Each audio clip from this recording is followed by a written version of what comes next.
when an outlaw nation takes the world hostage, America's oldest enemy, the Soviet MiGs, becomes her newest ally. That is the other half of your team, gentlemen. The pride of Mother Russia. What do they do, trade me? Yeah, I thought they trained us to target these people, not rub wings with them. I don't know. I wouldn't mind rubbing wings with her.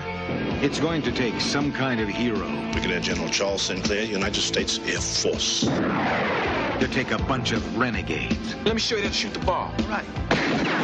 And a team of Russians. Shoot the ball good? I just don't believe this. And turn them into the first combined American-Soviet strike force. We'll have to send a Maverick into each one of these shafts to blow that compound sky high. I got something that'll blow the roofs off in Anchorage. Rock and roll!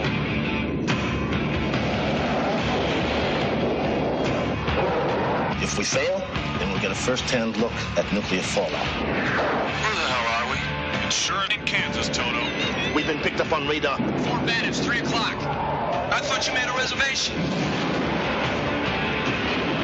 Gotta watch those right turns, homeboy. Louis Gossett Jr. is back in Iron Eagle 2. Climb! Climb!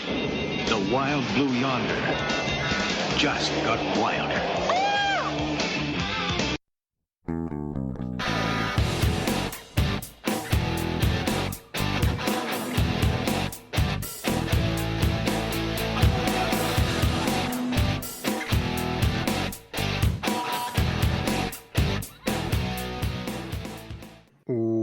Welcome to They Call This a Movie, testing the strength of friendships, one terrible movie at a time. Subscribe to the podcast on iTunes and on podcast services by searching They Call This a Movie, and find us on Twitter and Instagram at TicTamPod. That's TCTAM Pod.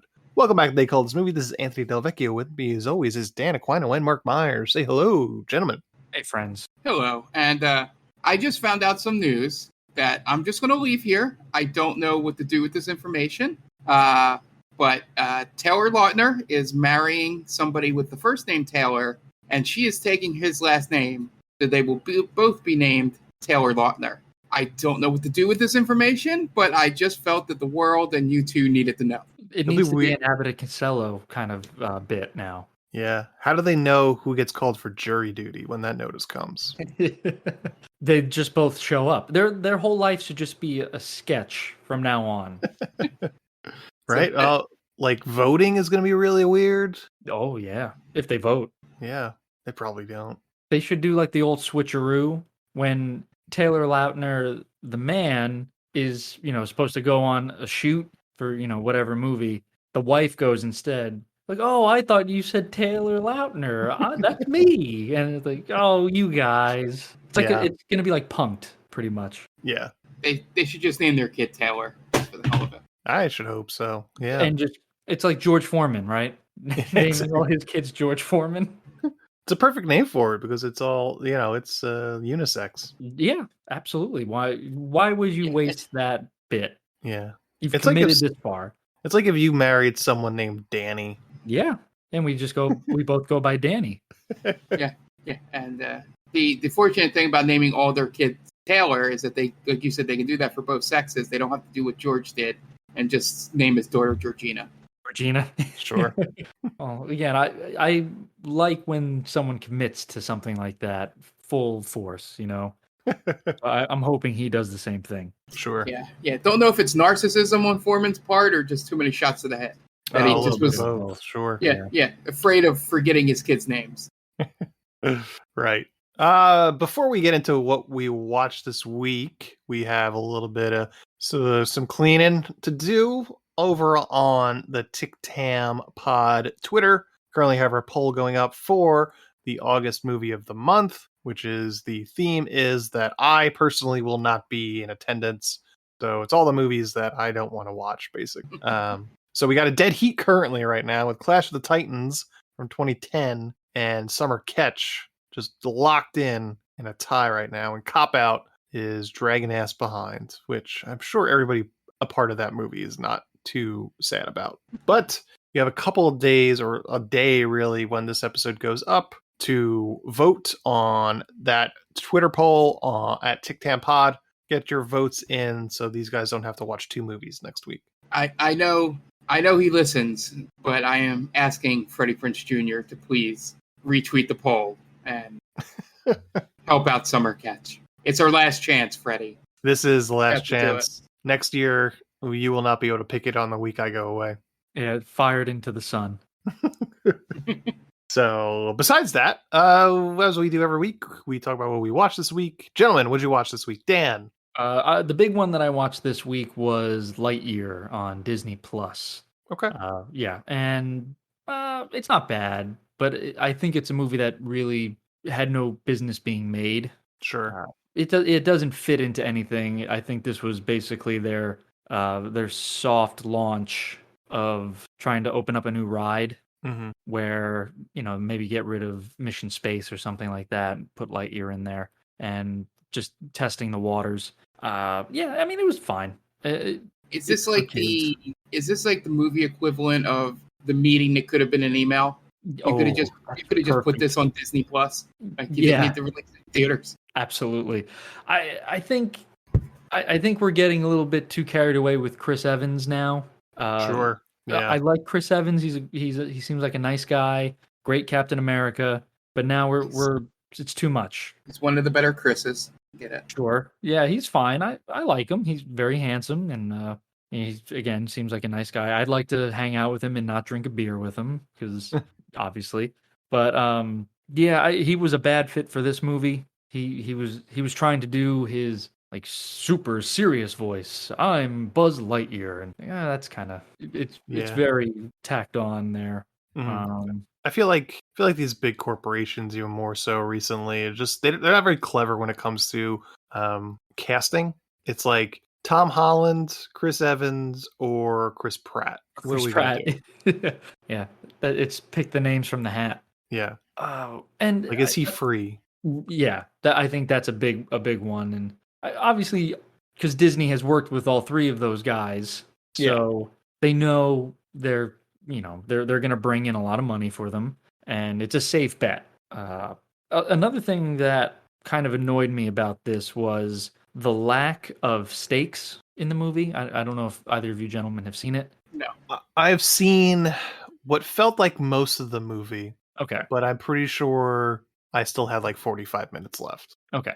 I feel like it's a long movie. It's like an hour and 45, which is too much for a movie like that. It's close to 2 hours, I think. And the whole, most movies you have with the hero journey, and when his friends are with him, something will inevitably go wrong, and then the main character will kind of be at odds with his friend or the group that he's with, and it creates that friction, which ultimately leads to the finale where they make up and they beat the bad guy, this, that, and the other thing. There was none of that, and I kind of get the feeling that maybe Disney is trying to steer away from those kind of stakes where no one's mad at anyone, everyone's friendly, there's no problems really. Everything's solved super quickly without any real growth. There was no growth in this movie.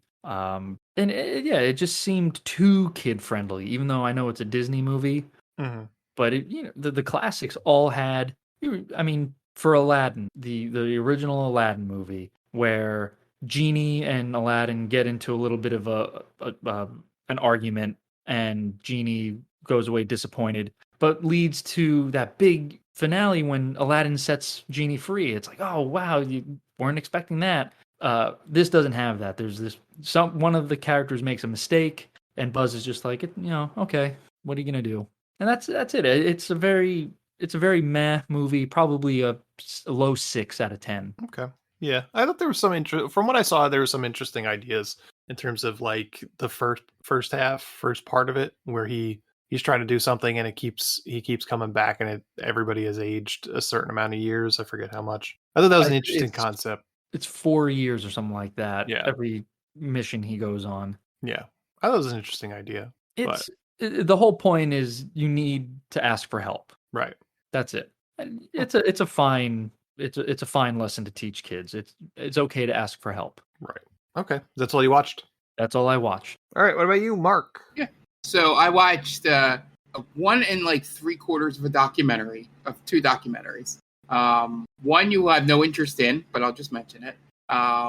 Amazon is doing their All or Nothing series on the English soccer team that I watch. So I watched through all of that. You're absolutely right. I will just say, in short, if you like professional soccer, you will get a lot out of it. If you just like the drama of behind-the-scenes stuff in sports, there's some good stuff here as well.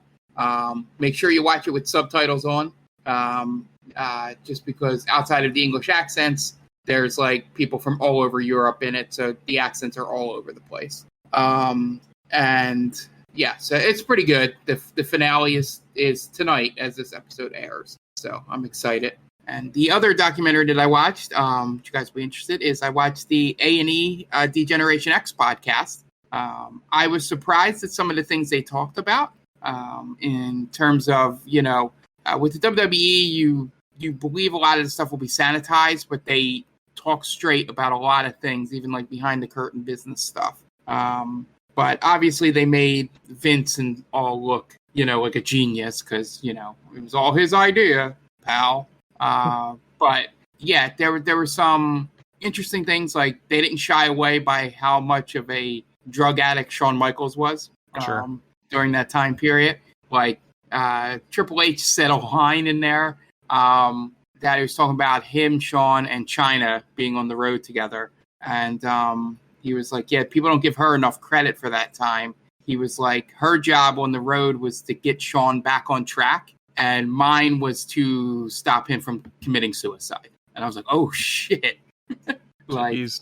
Yeah, like, yeah, I was like, wow, I didn't think they would. Okay.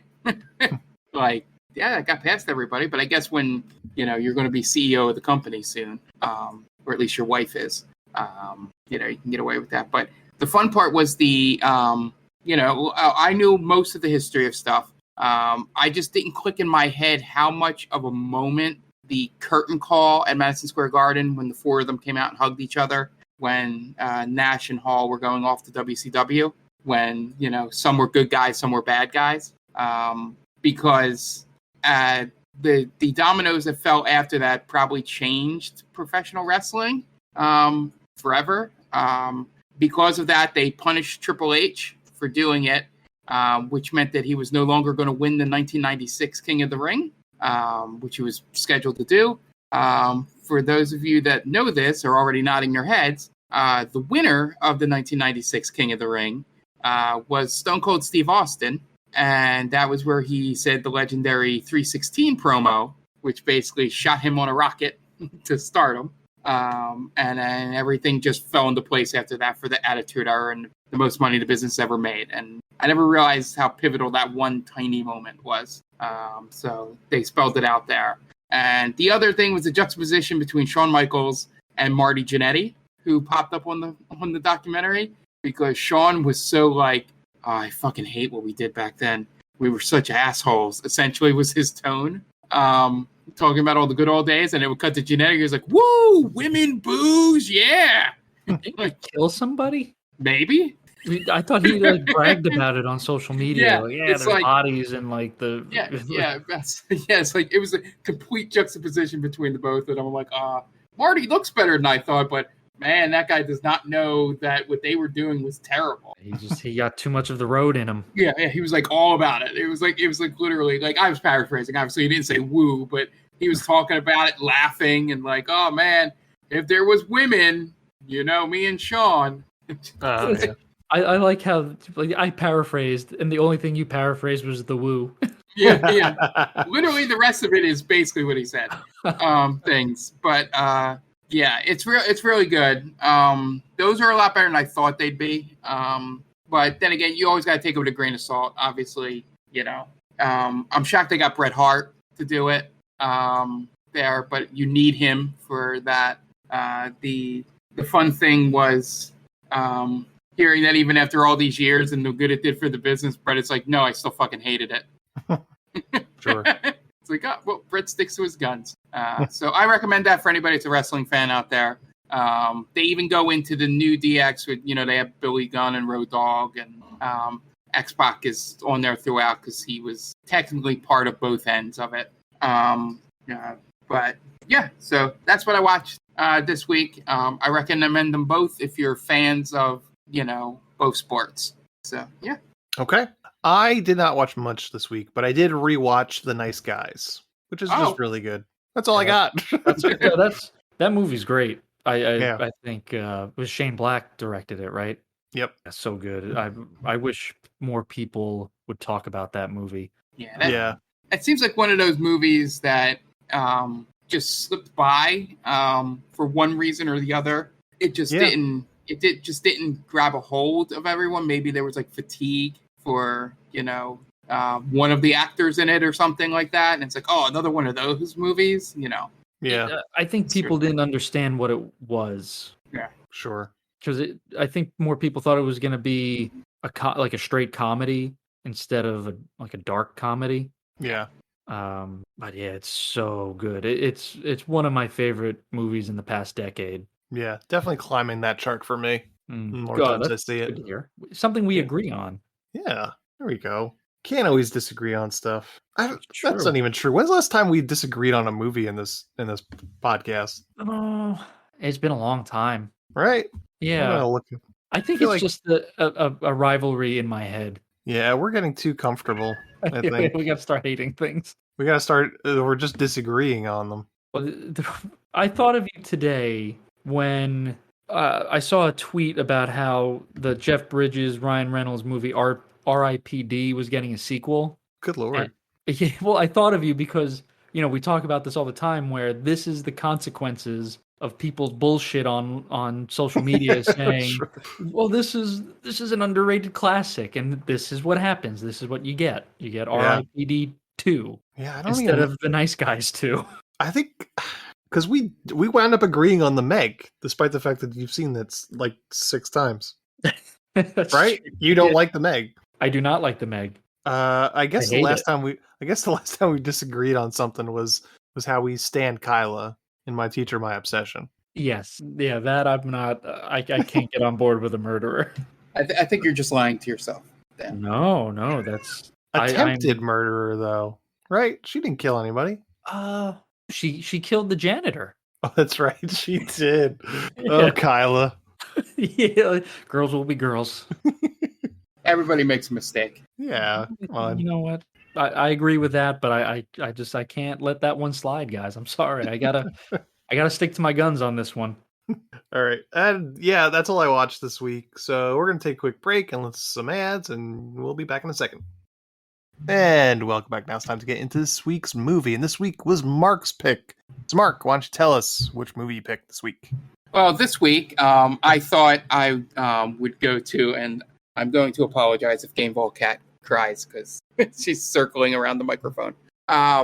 So I picked Iron Eagle 2 this week because I thought, hey, we watched Iron Eagle 1, and it was a fine movie, for like one of those so bad it's good, at least from my perspective, from what I remember. I was like, let's see what the sequel's all about. Because they made 4 of these, so, they have to be terrible. But the issue with this one is that it was the worst kind of bad in that it was really boring. And the story didn't make much sense. I couldn't put the time period together. And the only thing I can think of was, were they trying to take away from Rocky and say that Iron Eagle 2 ended communism? Or I don't know. This story was weird, and it only got good in the action scenes at the end of the movie. Like, everything to the lead up there was just shit. And then I was like, oh, this is why we liked Iron Eagle 2. This stuff is pretty cool. Who knew? Fighter pilot stuff is fun to watch. But yeah, I'm interested to see what you guys think. Sure. Dan, where are you coming from with Iron Eagle 2? Never saw it. Don't remember Iron Eagle 1. So I don't remember if there were any reoccurring characters except for Chappy, right? Mm-hmm. Yeah, okay. So I remember he's the only one I remember. Yeah, I thought this was incredibly boring. I spaced out quite a few times watching it. So I don't remember if any American and Soviets like hook up. I don't remember if that's a thing. Of course, it's a thing, Dan. It's a movie in the 80s. But I don't recall. This movie was like the equivalent of white noise to me, where it was on in the background, and sometimes some 80s music would pop in and out. What else? I actually thought the ending went on far too long, and even the action wasn't very intriguing. It was very all over the place and kind of disorienting, because they would just go quick cut in and out of the cockpit to the ground force, back to the cockpit, and then the jets are flying around, and I felt like I lost my balance a little bit trying to follow where the cuts were going. I wasn't interested in any of the characters. None of them were. It was a Top Gun, wannabe, essentially. Yeah, which is what Iron Eagle 1 was as well. Okay, that makes sense. And I'll tell you, this does have parallels to Top Gun Maverick, because there's no Russians in Maverick, but they have to go destroy this military base from a rogue state that is going to launch nuclear weapons. Right, most likely Iran. But they have to fly low to the ground. They have to fly like 400 feet above the ground. And it's the same thing in Maverick. So they have to go in through this canyon and this, that, and the other thing. But I thought Chappy was going to fly with them, but he doesn't. Again, he might have. I don't remember. He doesn't in this one. He's in the thing transporting the ground unit. Oh God, the cargo ship. I laughed so fucking hard because I remember now. Thank you, Mark. When the bomber crash lands and they blow the hatch open and the little tanks come out. I laughed so hard. It hurt my sides, because the little tanks they look like little cardboard toys just being wheeled out. I don't know how to describe it the way that I saw it, but they looked everything looked so fake in that scene. It just felt like a little child's toy was being wheeled out. Yeah, those props were the best things that Canadian dollars could buy. Yeah, perfect. I loved every second of it. And my favorite, the only thing I gained from this movie, the only piece of knowledge that I gained, was that Sergeant Bush in this movie is one of the ad executives in the Santa Claus. Okay. He's the guy who says Santa's going total tank. And that's what I got out of this. That's it. Okay. Yeah, I love how this time they kept a very nondescript president of the United States in this one, and didn't refer to him as Ronnie Reagan. Reagan.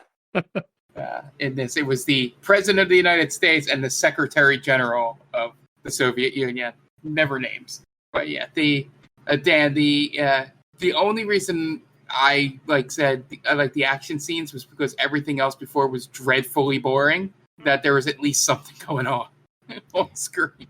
Yeah, that's true, because there was a lot going on, but it just felt too much was going on, I thought. True. It needed to have some breaks here and there. Yeah, but even the training sessions for it were like, we're just going to fly in formation. That was and terrible. Back to the base. That was so dumb. Oh my God.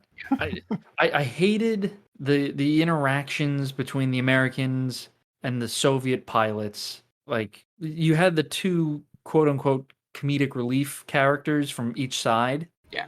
And nothing landed with them comedic wise. So I didn't know if this movie wanted to be a comedy or a drama. I was assuming more drama, right? Yeah. Okay. But they wanted to throw some comedy elements in there. Yeah. I love how they had to show how much better capitalism was. Yeah, of course. Well, yeah, it's the 80s. To get your blanket, you got to pay for it, man. We just don't give blankets out here. As for me, yeah, I remember enjoying Iron Eagle. I don't remember much of it, but this one, yeah, it's just not very good. It's very cliche in terms of, like, of course, there's the one guy from Queens there. Like, they couldn't even resist that cliche, because there's always someone from the five boroughs. Yeah, before the Taylor Lautner stuff happened, I was going to open the show and asking you How exactly do you run for a bus in Queens, Ant? I don't know. I've never had to You do that. gotta run real fast, right? I don't know. I keep my ass out of Queens. That's what I do. That's the right answer. Yeah. It's just lame. Just kind of lame. Yeah. And I'm actually reading the plot synopsis for Hot Shots, which it seems like they do crib a little bit for Hot Shots from this movie, because Topper is Charlie Sheen, and he is helping out on a secret mission that someone has set up to try and fail so that they could buy his planes. Like it's supposed to make it look like the current Navy planes are faulty, so they need to buy Wilson, who was like, I guess, Lockheed Martin, basically, his planes. And their plan is to attack an Iraqi nuclear plant. So when similar. did Hot Shots come out? Like 91. Oh, okay. So it's like 3 years later. Wow. Yeah. Interesting. So I think they probably took some things from this movie. Was one of the characters Hopper or Cooper? Cooper. Thank you. Cooper, nicknamed Cobra. Is he the only one that got a call sign? I believe he is. Yeah. Thumper was from the first movie. I don't think anybody else got call signs in this movie. Oh yeah. By the way, Ant, not Ant, Dan, the pilot that dies at the beginning of the movie is supposed to be the main character for this one. Yes. Wait a minute. Jason Gedrick, who plays Thumper in the first movie, is the guy that dies in the opening scene. Really? Yeah. So they killed off the main character in the first scene of the movie. Yeah, he was too much of a star at that point. No, was he? No. Okay. I have no idea what Jason Gedrick did other than Iron Eagle 1. Was he in Fright Night? Jason Gedrick. We'll find out now, won't we? But the Backdraft. like, he was in Backdraft. Backdraft. Okay.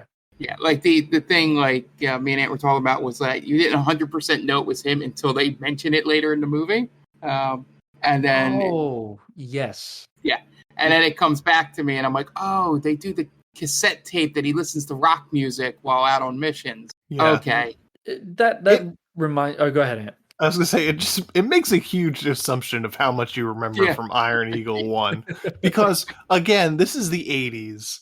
So unless you have a VHS copy of Iron Eagle, the only time you have seen it is in theaters, which is likely that people have saw that, and that was the last time they saw it in theaters. So what was the difference in years from Iron Eagle 1 to Iron Eagle 2? I think it's like 3 or something. That's a little bit of a long time there. 86, so 2 years. 2 years, okay. I guess that's enough time to forget who some of these characters are. Yeah, and they have masks on for 80% of that first scene, so I couldn't even tell which one of them died. Yeah, that's true. I was like, at first I didn't know if he was, like, I got a glimpse and I was like, is that the same guy? And I was like, oh, maybe it's not. And then it was like, one of them died, and I was like, I have no idea which one of these guys I had just seen died. I didn't care because I didn't know he was someone I didn't know he was the main character. Like, oh, okay, that sucks, I guess, but I don't know him, so yeah, too bad. They needed a scene they needed a scene before they got into the planes where you could see them full face, and just so you could tell these two white dudes apart. Right. They didn't really have any distinction. Yeah. And I rolled my eyes so hard when he goes, if I'm lying, I'm dying. I'm like, oh, well, great. Yep. That's what we call foreshadowing, kids. And the sad part is that Gedrick's not even credited in the movie. He wasn't. Yeah, I was trying to figure out who he was, and I couldn't find out who he was. Uncredited. What was he at this point? What was he getting himself into these days? I didn't know he was a thing. He wasn't. Yeah. That was a thing. He has some roles in some It's So Bad It's Good movies. I did like how the one guy from My Cousin Vinny was in this movie. Oh, the guy that's a fast cook. The fast cook, yeah. Guess I'm just a fast cook, I guess. I mean, well... You sure about those 5 minutes? Yeah. He wasn't born on the 4th of July as like a supporting character. Yeah, a year after this movie. Yeah. I don't know what he felt like he was stacking in Promised Land. Yeah. He's got 2 roles in between Iron Eagle and this, and it looks like both of them would have been out before they finished. They even filmed. Those are both 87 movies. So what were you doing, Jason Gedrick? He had a little bit of a career going. Not really. like not anything was like, oh yeah, he was part of this movie, and that was supposed to be like his next big thing. Like, and you might want to scan the IMDb to 2001. why was he in like One Tree Hill or Summer Catch? He was in Summer Catch. Summer Catch. No. Yes. Jeez, really? This movie will just not go away. What was he in Summer Catch? He plays the brother. The brother, okay. Anyway, in the 80s. Yeah. In the 80s, he's got a movie that starts with his description is gritty drama that follows two high school acquaintances after they graduate. Not even friends? Not even friends. It's him and Kiefer Sutherland. And that's not bad. And then Stacking doesn't sound promising. Another drama. A Montana teenager struggles to keep her family's farm together. Oof. Sounds like a Hallmark movie or a Lifetime movie. Yeah, and he's like eighth build in this. Ouch, that hurts. It feels like him in the Kiefer movie was them trying to make him a thing, and then they probably watched that and was like, ah. Yeah, kind of sounds like My Own Private Idaho a little bit, or maybe like 1969, that other Kiefer Sutherland movie. Kiefer and Robert Downey Jr., if I'm not mistaken. Oh, interesting. I thought this movie was going to focus more on Chappy. Yeah, he takes a back seat. He does, right? I mean, as a reoccurring character, he should have been the one who really leads the charge here. You know, he has a few scenes trying to get the Soviets and the American pilots to kind of live and let live, but he doesn't have a whole lot of time. And then at the end, he kind of comes back. Mm-hmm. Yeah. I was hoping he would be like, I'm going to lead by example here. I'm going to fly with you guys. Yeah. I also think that Bush's death should have like had some sort of impact on somebody. Bush dies? I mean, it was supposed to have an effect on everybody, but nobody at the same time. Yeah, it's like outside of that montage that was like a minute and a half. It was just like, okay, we've mourned. When does Bush die? Bush dies. So Cooper gets grounded after he has the fight with the Russian pilot, and then he gives Bush enough confidence to do what he's afraid to do, and then he just immediately eats it. He's like, oh yeah, I'm going to be able to do this canyon. I'm going to pick up the speed a little bit. Boom. Smacks right into a wall. Not total tank. That's right. I remember. I don't remember him dying. I just don't remember seeing him anymore. I thought maybe they shipped him out. Yeah, it just and then it has no. When you die, Dan. That's true. That's a different kind of shipping out. It has just no impact. It's not like Chappie's going to take his spot in the air, right? Or this one's for you, Bush. Right. Something stupid. Just acknowledge. Yeah. Or at the end, acknowledge his death. Like you said, the closest thing to the morning is when they're all looking at his drawing. Yeah. And then there's that slow pan-in of his self-portrait that he didn't get to finish. Yeah. Kind of stupid. Yeah. And the love story was dumb, I thought. It didn't click with me. It had as much chemistry as the love story in Mighty Ducks 2. Right. Sure. Yeah. Him and the girl from Iceland. The Russian woman, she kind of looked like a Russian Kim Cattrall to me. Yeah, I could see that. I just kept thinking, is that Kim Cattrall doing a Russian accent? Because if it is, she's really good at it. I could see that. Yeah. Yeah.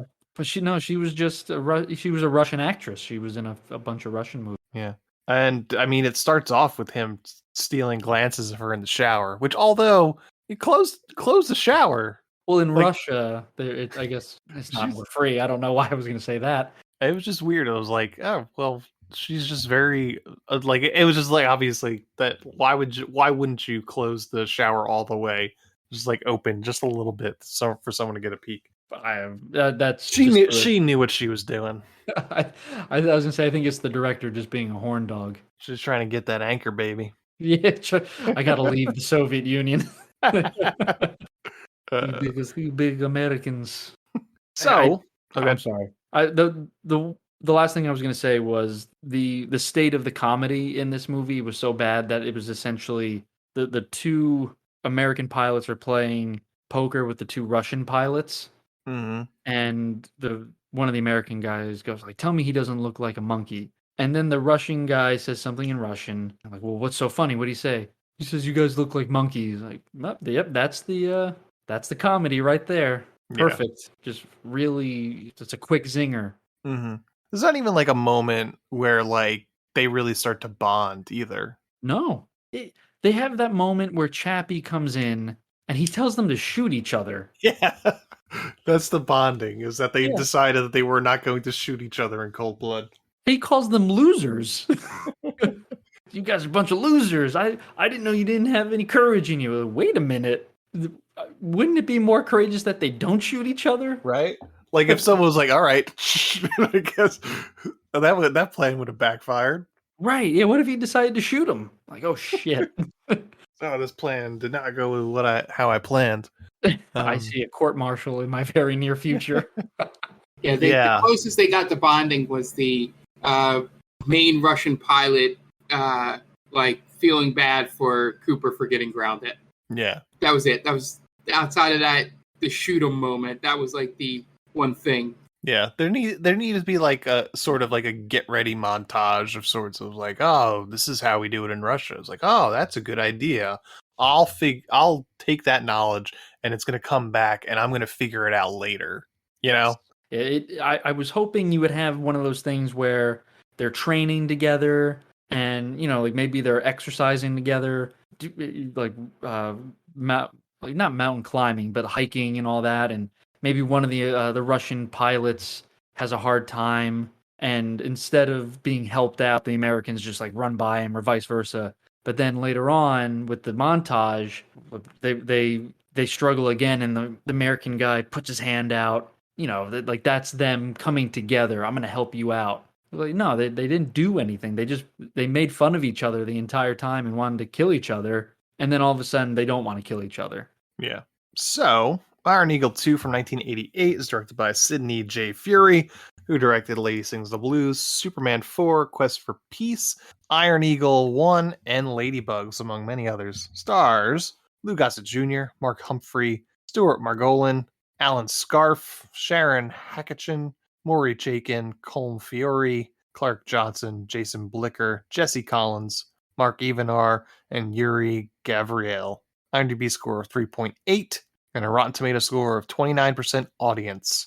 Budget $15 million Canadian. Box office $10.5 million. It was a Canadian production. 15 million was the budget? 15 Canadian. 15 Canadian. Okay. So and it only made 10. Only made 10 American. Okay. So but not it doesn't have Canadian box office? Nope. Interesting. So it doubled its money. Well, it's US. It's gross US and Canada. So 10 million. Oh, okay. 10.5. Yeah. Gotcha. All right. So and somehow it still managed to get 2 more sequels. Yeah. Interesting. Yeah. Iron Eagle 3. What's that looking like? Did that have a subtitle to it? Iron Eagle 3? Aces: Iron Eagle 3. And I think Iron Eagle 3 is the one that has the Japanese pilot from World War II. That makes sense. Yeah, gotta get that in there. What would 4 be then? Iron Eagle on the attack. Oh, that's so bad. Is Lou Gossett Jr. in every single one of them? Yep. Oh, that's heartbreaking. Wait a minute. The Iron Eagle on the attack, the plot summary is fighter pilot Doug Masters teaches at his flight school for teens in trouble with the law. Wait, he's dead. Doug Masters died. Wait a minute. Hold on. Does something happen in Iron Eagle 3 that they reset the timeline? I don't know. Holy shit. We need to watch that now. Maybe they go back in time. Does Cooper go back in time somehow and save Doug from being downed by the MiGs? I don't think Cooper makes another appearance in this series, to be honest with you. What is going on here? Yeah. That is... The third one, Chappy, looks like he's on the cover with some fitness babe. Yeah, and Fred Thompson and Rob Estes is in Iron Eagle 3. And Sonny Chiba. Oh, Sonny Chiba, yeah. He plays the World War II Japanese pilot. Do you think they know that Doug was dead in the second one? I have no idea. We should say something about it. We should let someone know. Are you saying that the people that made Iron Eagle 4 did not watch Iron Eagle 2? Yeah, that's what. Maybe they weren't aware. and just watched Iron Eagle 1. And Lou Gossett Jr. was not going to correct it. Well, it was directed by Sidney J. Furie as well. Why didn't Lou Gossett Jr. say anything? Like, he's dead, right? He's just it's not my place. Right. I just show up. I act. That's the script supervisor. He's supposed to figure that out. That's not for me to say. Just I want the paycheck to clear. The only way this could work is if this was set before the events of Iron Eagle 2. Right. I guess, yeah. But why? What do you gain from that? Right? Yeah. Oh man, it might. Because the person that plays Doug Masters was born in 1975. So at the point of Iron Eagle 4, he would have only been 20. Interesting. Yeah, that's a good point. I guess that is a stupid thing to do. Who cares enough? Oh, this is a prequel to Iron Eagle 2. This is the events of Iron Eagle 4 take place before that, before he dies. Yeah. No one was clamoring for that. The Doug Masters saga. Yeah, because then you have to make it a period piece, right? Yeah.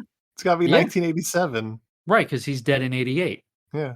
Or I guess in that, I'm assuming it's 88 in Iron Eagle 2, right? According to one of the reviews on IMDb, it says Doug Masters has been shot down, but he is not dead, as we are led to believe. Instead, he bailed out at the last second and became a POW in Russia. Stop it. He's dead. Yeah. That was a giant fireball. Now he's out living the life of a crop duster. This could be fake, but it could definitely also be the exact plot of the movie. You know what happens? He becomes the pilot in Independence Day. He becomes Randy Quaid. Changes his name, becomes a crop duster. Aliens show up, and it's up to Doug Masters to save the day once again. This is silly. Yeah, that's something I wish I didn't know, honestly. All right. Well, in 2 years, when we were watching Iron Eagle on the Attack, we'll have the same conversation. Yeah, I will make sure we watch 3 next year. And well, yeah, when you ask me what am I thinking about this movie, I'm like, I thought Doug Masters was dead. Yep. So, yeah, we might as well just finish the series at this point, right? Right. We've gone so far. We're halfway done. And we have to know. Yeah. Right. You guys want to get into the plot? Let's do it. All right. Dan, what do you got? I would like to give a quick shout out to 2 of our friends, Brittany and Tia, and I'm asking that you go check out their podcast, The Top 10 with Tia. If you go on over to geekvibesnation.com, search The Top 10 with Tia, you'll find it there. It's also on YouTube. If you just search Top 10 with Tia, it should pop right up. It's a weekly podcast with Tia and Brittany discussing their top 10 picks or top 10 lists of the week. So if that is something you enjoy, I would highly recommend you check them out. Okay, great. And we're going to take a quick break, and you guys are going to listen to some messages from friends of the podcast. So we will be right back. Hey, this is Ken M. Padawan J. Coach Duffy. From the Ocho Duro Parlay Hour podcast. Every week, the ODPH is talking sports, movies, TV, comics, and more. It's always a parlay of topics on each episode.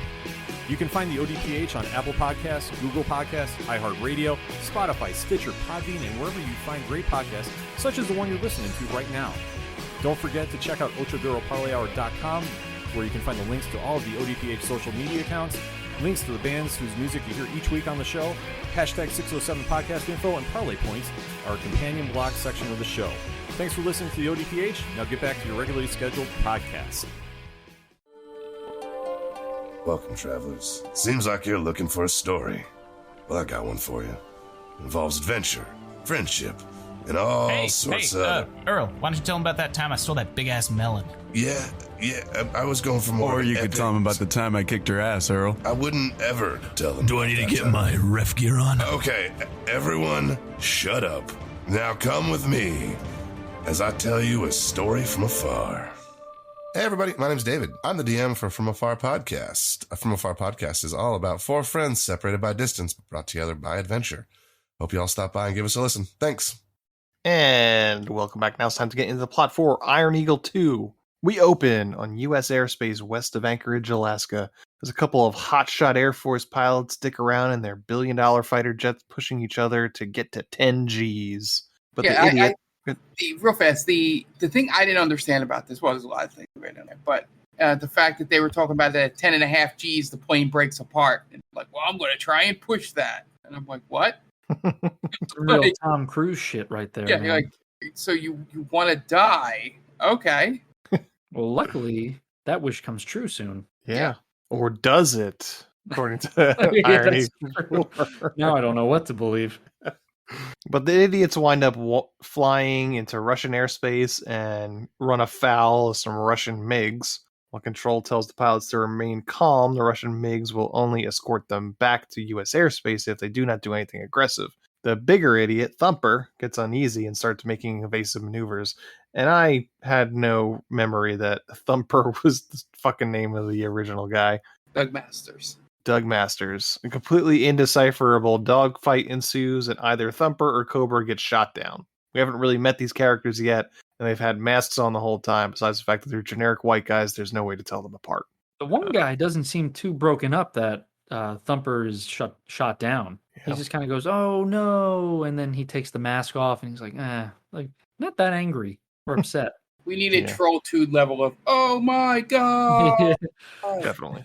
Thumper, no. A day later, the Secretary of State goes on to television denying the Russians had any involvement in the crash. After he gets off the set, a general comes up to tell him there's no way they could go through with the plan that he has set forth. They go into the stairwell and they give vague mentions of this secret plan that involves the general needing to pick a crack team of operatives. The general heads to an Air Force base in Arizona and asks to be brought to Sinclair.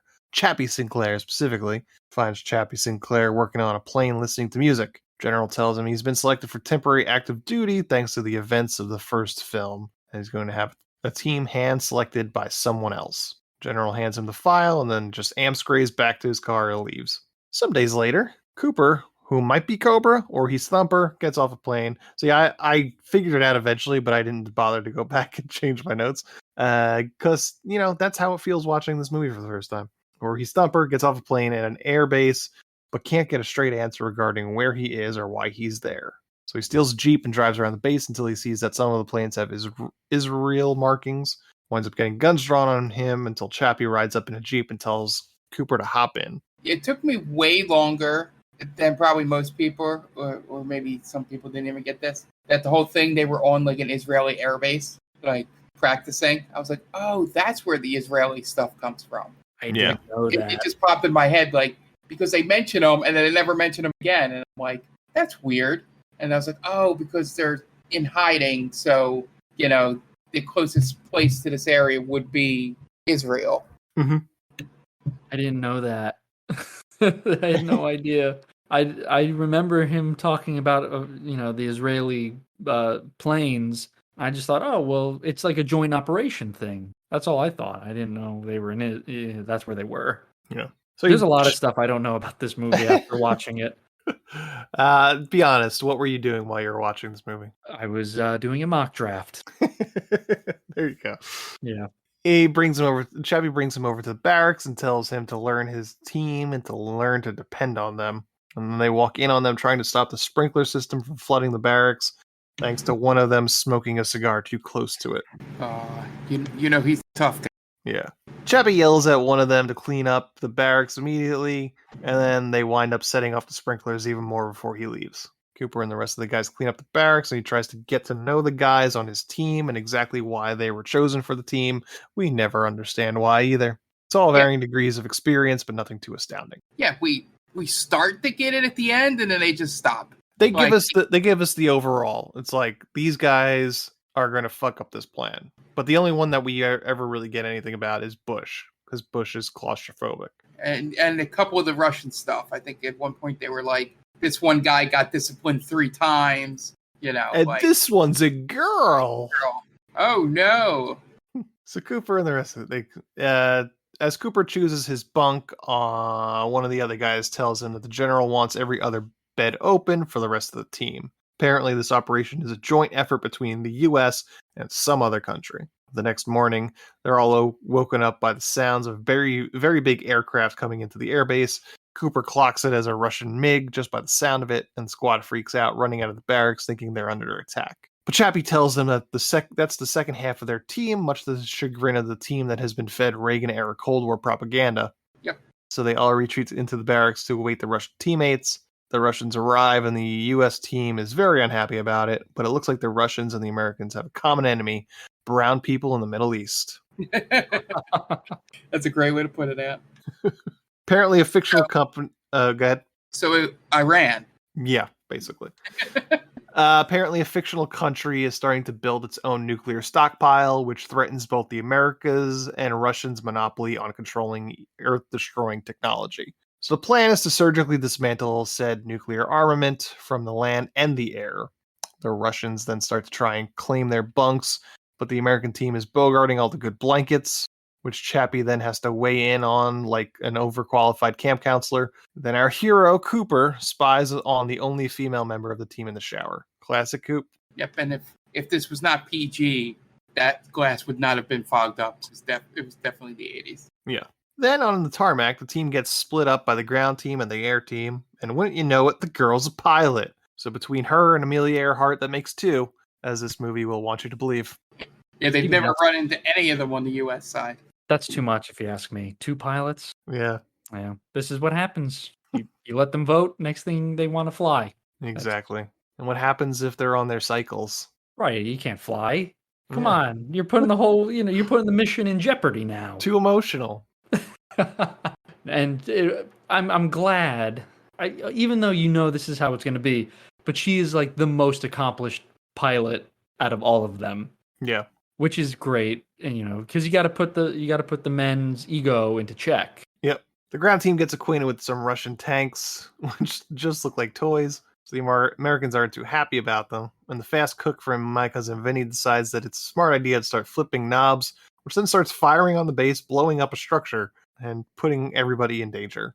Meanwhile, the air team gets ready to go out for a routine flying exercise, even though the Russian pilot wants to maybe shoot down the Americans. They go up, but not before the Americans can trade rather harassing statements about the Russian girl pilot, which they make sure that they say it loud enough for her to hear. And then in the air, Cooper gets too close to her plane, causing her to fly in his jet wash, which causes her plane to stall out and tailspin. That's what killed Goose. Yeah. Yeah, I had to look up what jet wash was, and everybody talked about Top Gun. Yep. Yeah, that's like the most famous thing from that movie, I think. It's the engine stalls out, I think. Mm-hmm. Yeah, this whole conversation back and forth is the fighter pilot equivalent of being in an online game and not being in a team-only chat.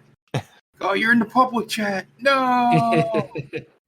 Eventually, she gets control again, and they head back to the base. But the other Russian pilot does a maneuver that reminds Cooper of how one of the Russian MiGs maneuvered when Thumper was killed. So when they land, Cooper confronts the Russian pilot, and they have to be broken up. Cooper starts to walk away, but then Chappy asks him how long he flew with Thumper, and he says he was a friend of his, too. And this is when we realized that Doug Masters was in the beginning of this movie. Yep. I feel like in real life, if you find out, hey, one of your pilots had a hand in killing an American pilot, you would remove one of them. Either the guy whose partner died or the one who was involved in the shooting down of said American pilot. Right? Because now you can't trust either of them. Mm-hmm. 100%. But they're cool with it. Like, yeah, you figure it out, guys. Yeah. Also, here's a question. Why is this a joint effort? Yeah, I don't know. Aren't they? I think there's like a couple aren't they? I think there's a couple of throwaway lines at the point where they were like, this is the president and the general secretary wanting to show that the countries could cooperate, and that both militaries just wanted to drop nukes on this country and worry about it later. Sure. So I think that was the point, but it still makes no sense. And yeah. I'm just thinking because, like, let's say the president's like, yeah, we should team up with Russia and do this very surgical destruction of this, and then it's like the other plan is to let's just drop fucking nukes on it. And then the smartest person in the room says, hey, I like that surgical plan, but let's take all the drama out of it and just use our best pilots. Right? Yeah. It's a very roundabout way of doing things. Yeah, it's like toying with the lives of these guys. Like, oh, let's see what happens. What's the worst thing, right? Yeah. Yeah, and also in this scene, without knowing fighter pilot maneuvers, you would have no idea why Cobra was mad at the thing when it came off. You're like, is he mad that she didn't die? Is like, right? Yeah.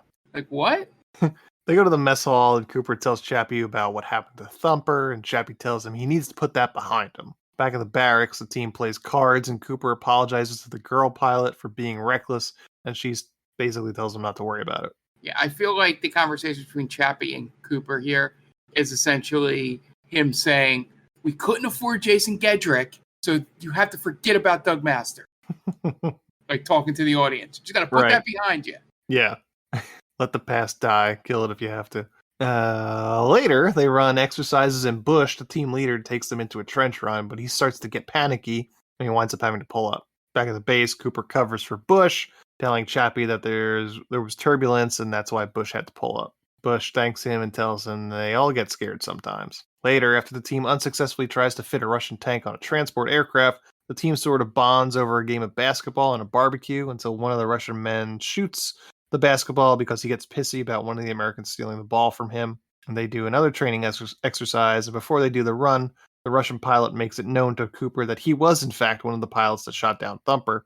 So they veer off, and Cooper chases after the Russian pilot and locks in on him with his guns and fire, but the planes aren't equipped. But it was a message more than anything. So back at the base, they both get chewed out by their respective generals, Chappy telling Cooper that if something like this happens again, he's going to ground him. Which I guess that's why when parents ground children, I never really put that together. Like, parents say, you're grounded, right? Yeah. Oh, wow. That's where that nomenclature comes from. Grounding a pilot. If my camera was on, the Tim and Eric mind blown thing would be happening to me right now. Yeah. Chappy and the Russian general and some of the suits behind the operation have a conversation about how the team is getting along, or specifically not getting along. And it almost comes to blows between Chappy and the Russian, but then they decide they're going to give the team a day off in order to keep tensions low. So the team goes into town, and Cooper and the girl go off by themselves. Meanwhile, the rest of the team just goes shopping at the outdoor markets. It's a good way to release tension, to make sure no one's going to get angry by trying to bone your female pilot. Yeah. I mean, this could have been a good scene to show, like, camaraderie, right? Like, they're off in the town. Maybe they go to a bar. Yeah. Maybe they sing "You've Lost That Love and Feeling." Right. I think, yeah, that would have been great. Like, they find something that they both have in common, you know, whatever it may be. Definitely, I think music is the simplest way to go, right? Yeah. You're out and about, and all of a sudden something comes on the jukebox and they start singing. Yeah, for some reason I'm thinking like Dolly Parton comes on. It's like everybody loves Dolly, right? Yeah. Yeah, that transcends all cultures. Islands in the Stream just comes playing, and they just like boom, they just belt it out. Right, they lock eyes. Everyone kind of looks at each other like, is this going to happen? It's going to happen, right? And slowly it starts going. Right. Like one of the Russians puts Dolly on. Ooh, like, yeah. And then they're like, you know Dolly? And of course. 9 to 5. Everyone loves Dolly. Yeah, I think that's the way to do it. Yeah. And it's such an easy way to show you're breaking down the wall. You're right. You don't trust them fully yet, but this is like, we're not so different. Mm-hmm. We have something in common. We can get over the differences. Yeah. We'd write one hell of an Iron Eagle sequel. Man, we would. Would we kill Doug? Oh, yeah, I think you should kill Doug in every movie. He just keeps coming back to die. All the even ones, he dies and he comes back in the odd ones. I like it. Cooper and the girl go off and wind up making out, but the other Russian pilot was following them and calls out her name to call her back, telling her to stop with this American boy. So Cooper sucker punches the Russian dude, and then the rest of the team has to break it up. Then Chappy officially grounds Cooper and orders everyone back to the base. Back at the barracks, Bush tells Cooper that he shouldn't have been grounded and that Cooper should be lead, not him. Cooper gives him some advice on how to fly in tight spaces. Then Bush says he'll talk to the general when he gets back from the exercise. Oh. I'm assuming he's going to die and won't be able to have that conversation, is what I wrote in my notes. What What a novel concept for Bush to think a subordinate should be in charge of the thing they're put in charge of. Oh, that's some good commentary. Before he leaves, the Russian pilot tells Cooper that he was there that day Thumper died, but he didn't kill him. But Cooper did paralyze one of his friends, and that both sides are wrong on that day. The exercise commences, and Cooper goes to talk to Chappy, but he's too busy running ground control. During the exercise, Bush starts feeling confident, so he starts to push himself in the canyon and then immediately loses control of his plane and crashes and dies. After a sentimental montage, Chappy has a briefing with the general that put the team together. The mission has been canceled, and Chappy has been relieved of duty. Then the general reveals that he didn't have faith in the mission because he didn't believe in working with the Russians. Chappy accuses him of picking the team specifically so the mission would fail, and tells the general that he knows he removed Bush's medical records, which indicated that Bush was claustrophobic. Yeah, and I don't get, I guess they don't make this guy go full evil, but, you feel like this is the start of he didn't care that someone just died. Yeah. Because nobody cared that this guy died. Yeah. Apparently, everyone was just kind of like, that's what happens, I guess. Yep. So the general tells him that it would be his word against basically the whole government if he tried to move forward with any sort of accusations. So Chappy just salutes him and leaves. Heads to the bar, where the Russian general is tying one on after being relieved of his command. Chappy gets mad at the Russian general for not seeing that they are being used. And the Russian general tells him that in place of their failed mission, the U.S. and Soviets are just going to indiscriminately bomb the nuclear cache of this other country, causing thousands of civilian deaths. So Chappy tells the Russian general to round up the crew tomorrow morning. The next morning, Chappy rounds them all up and tries to goad them all into shooting each other at some point about having the guts to shoot the enemy when they have the chance. But he tells them hopefully they'll have the guts to save thousands of lives, not really seeing the threat in that. So everybody again, I don't see how that solves anything. Yeah. Putting a gun in, people who hate each other's hands. Yeah. So everyone, in a show of solidarity, rip off the flag patches of their arms, which were apparently Velcro.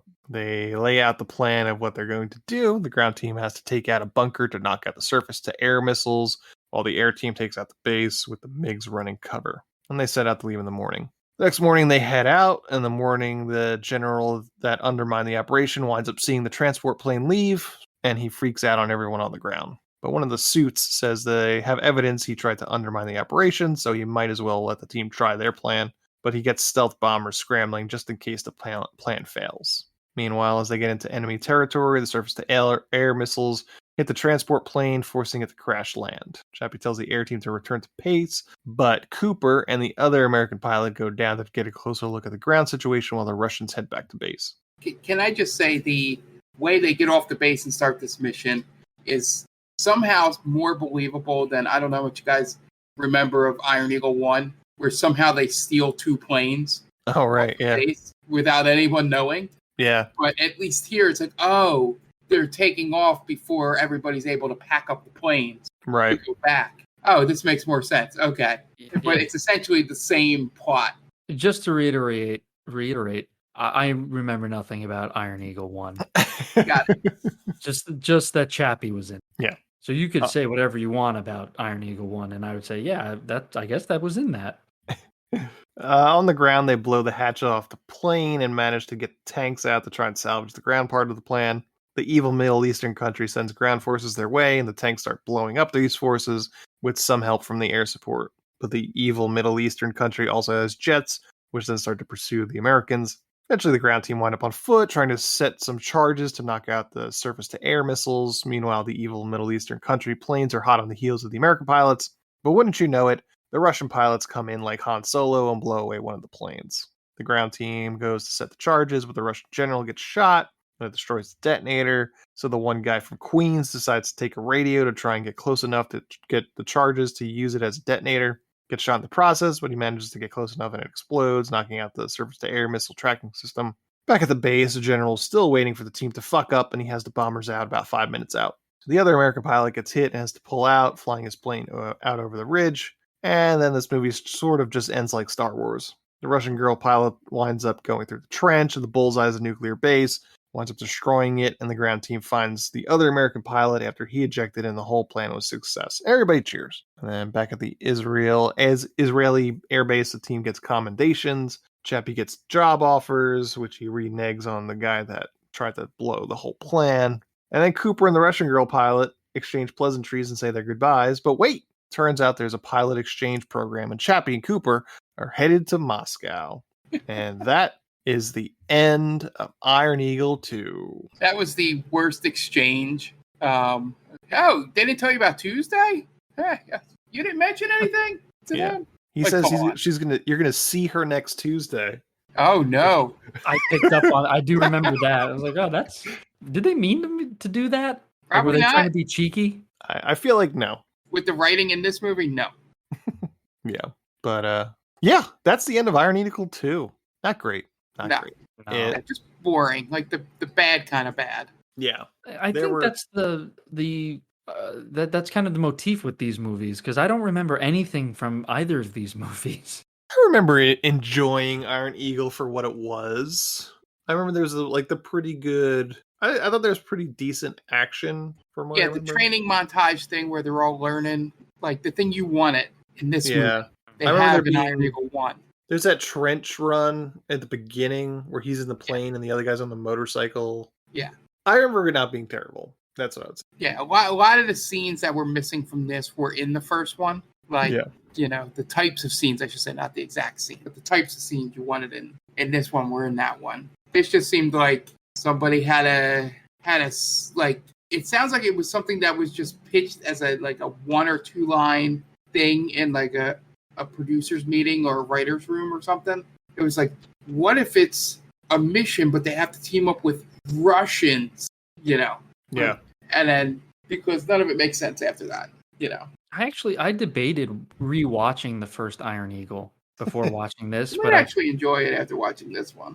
It felt like that would have been a huge waste of my time.